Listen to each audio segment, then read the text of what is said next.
It is time to bring in, it's not the Brothers Johnson, but it's the Johnsons. How you guys doing today?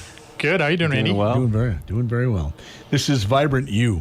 Yeah. This is what we do here, and these two guys come in here and they tell you all about streaming and what happens when you get hooked up to Vibrant You. You got it. Yep. Yeah. So, welcome to Vibrant You Live. I'm Nathan Johnson. And I'm Bo Johnson. Yeah, and we're here to talk to you about Vibrant Broadband, kind of all things internet and more. So. Yeah. And last week we talked a little bit about differences between different internet service providers' connections, and we touch a lot on Wi-Fi connection and the importance of having a strong signal to to get you connected throughout the home. Yeah, this week we'll kind of talk more specifics about the devices that you connect in your home. Specifically, we'll talk about streaming devices. It's kind of a buzzword now, stream this, stream that, streaming devices. So typically these are going to be devices that allow you to stream content from the internet source to your television. Yeah, and a lot of people have questions on, what is streaming?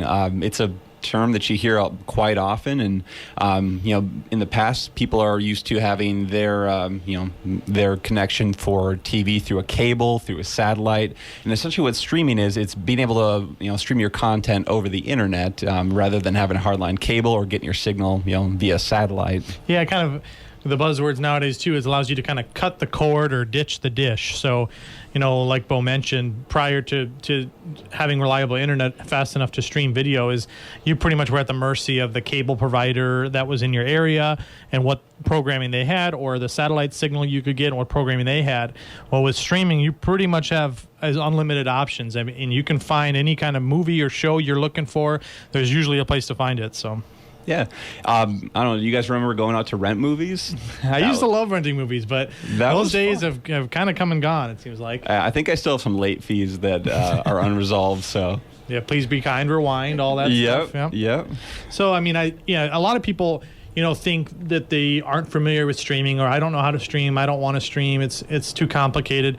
It's not really as complicated as a lot of people think, and a lot of people probably are already streaming of some kind. If you've watched, a video on YouTube, or if you've been on Facebook or other social medias and you've watched a video or a Netflix movie or show, that's all streaming. That's just, you're getting video from the internet, essentially. Yeah, and you can do that through some streaming devices. That's kind of one of the things we're going to touch on today. Many of you have heard of Roku's, Amazon Fire Sticks, and those are devices that connect your television to the internet and allow you to stream whatever service that you choose.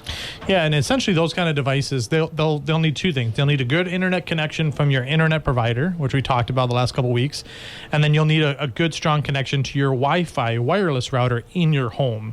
So that's what we kind of highlighted last week, is the importance of a strong connection in your home. And then to stream, a video, most videos that people are trying to watch are in what's called HD, which is high definition. That's majority of the content is going to be in HD. And to stream an HD video, typically you need about 10 megabits per second is the bandwidth speed, the technical number, give or take, is kind of what you're going for. If you don't have that fast of a connection, you may experience the pausing of the video or that spinning circle. It's called buffering, and we call it suffering from buffering. So if you're suffering from buffering, it could be that you don't have a strong enough connection or you don't have enough bandwidth to watch what you're trying to watch. Yeah, and when we do our streaming class, we like to break down streaming into 3 different categories. Is just to kind of simplify it. So you have your free streaming services. Those are all the apps that are ad based. So you don't have to pay for them. You're gonna basically have to sit through the ads, kind of like a commercial break. And so that's how they offer those services for free. There's a ton of free content. So much. Once you get he mentioned examples, a Roku device. There's so many free programs with movies and shows. You'd be shocked at how much stuff you can get without having to pay a dime for it.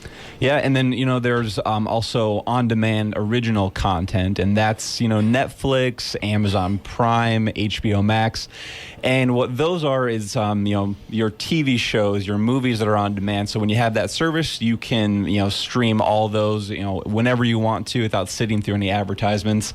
And a lot of those companies now are releasing their own movies, their own TV show. So if you find a movie that you see advertised, it's going to say, when is it coming into theaters? At the end, you'll see it's only on Netflix. So a lot of those are skipping theaters, going right to Netflix. TV shows are the same way. You maybe can only watch this specific television show if you subscribe to Hulu.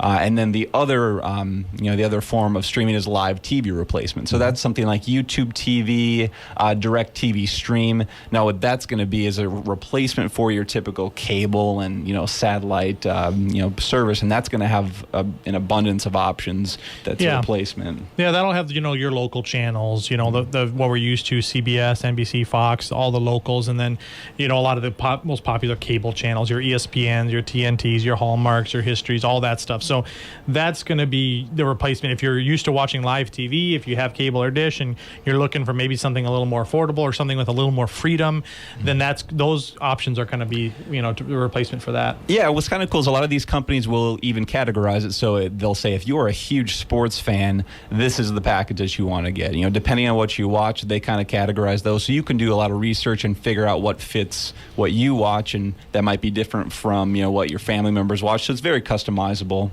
Yeah, so we talked about the streaming services. There's a lot of different companies. There's honestly probably hundreds of different streaming services with all kinds of different content. Now, to get that on your TV, which is what most people are trying to do if they're watching a movie or a show, you're going to probably want a streaming device. We talked a little bit. So streaming device, some of the most popular ones that we talk about are Roku is a very, very popular brand. A lot of people own those already or have heard of them. Amazon Fire Sticks, another one. Amazon has put a lot of money into their streaming device, which is also very popular. And then Google and Apple both are in the game as well. So Google has their Chromecast, Apple has their Apple TVs. Those are slightly higher end devices, with some higher end quality features and some other added benefits. But Roku and Amazon are probably the two most popular that we hear about. Yeah, and they even have something like that I use at home is called a Roku soundbar. And it's a sound bar for your television to emit the sound, but it's actually through Roku. So it's actually the device itself plus a soundbar. You're going to see those as options. So it's not limited to just those devices that you plug into the TV. Yeah.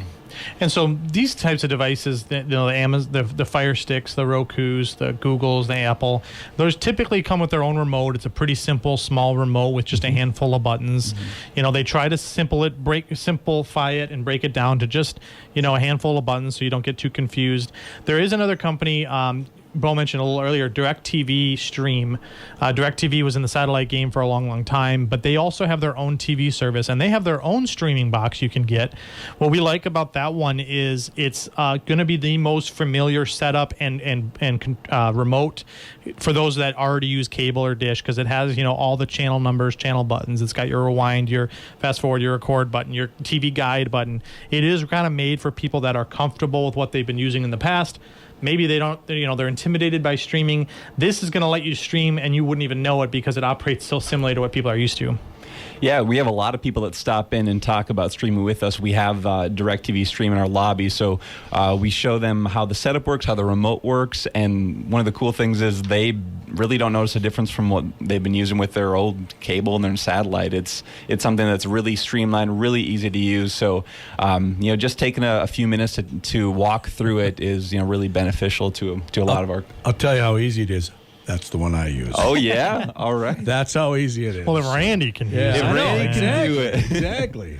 Yeah, I mean, a lot of people already have streaming devices, too. So, a lot of people tell us, well, I have a smart TV. I bought a smart TV a while back. Smart TV, the idea of a smart TV is that it's able to connect to the internet. That's what makes it smart. A lot of times you don't need a streaming device if you have a smart TV.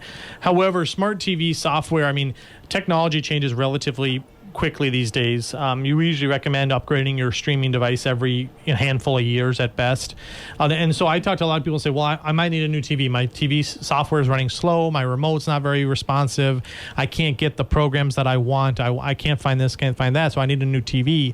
Well, what we really recommend is a lot of times instead of investing hundreds or thousands of dollars in a new TV, you can get a streaming device. Now it's a great time to do it this time of year with the holidays. There's so many sales on them. But you can get a streaming device for 30, 40, 50 bucks, plug it into your TV, and it can be like a brand new TV. Your TV operates essentially as the viewer of what you're doing, but the device is doing all the heavy lifting. It's going to do all the apps, the software, and that'll run brand new. So a question for you is, if I purchase a Roku TV, which I have on my wall, do I need to add a Roku device to it, or can I add a Roku device to it? It's a great question. So you can add a Roku device. Okay. Roku TVs are going to be better than most smart TVs because Roku, they do their own software updates. They manage that stuff. So that Roku TVs, if you're going to have a smart TV, a Roku or Amazon Fire TV are going to be your best bets. But eventually, even that Roku TV, there's limitations to the hardware they have in there, where Roku could launch a new device in 3, 4, 5 years that has new features that you can't get. Okay. Well, you can still plug a Roku into it and bypass all your TV's Roku stuff and have access to all that. Wow, so I'm a smart Roku TV owner. You are. Yeah. Yeah, and it's kind of cool. I mean, I have the same setup where I have a Roku TV, but I love the soundbar. I love the quality of the sound. So I actually use that as my device, even though I could use my TV. So you have a lot of options out there depending on what your setup looks like. Okay. Yeah. So we get, if you have an older one, if you have a smart TV or a streaming device that's more than 3, 4, 5 years, there's a good chance you may want to do an upgrade, because some of the content we're getting now with higher quality 4K, eventually 8K, more and more live TV that needs faster connection. Some of those older devices are struggling with some of the newer content. So if you have an older device and it's working for you, great. If it stops working for you, like I said, these devices are pretty affordable, especially this time of year. If you're in the market for either a gift for somebody else or a gift for you, I know I saw some crazy deals on some Rokus that were more than 50% off. So it's a great time of year to be shopping for those. Yeah.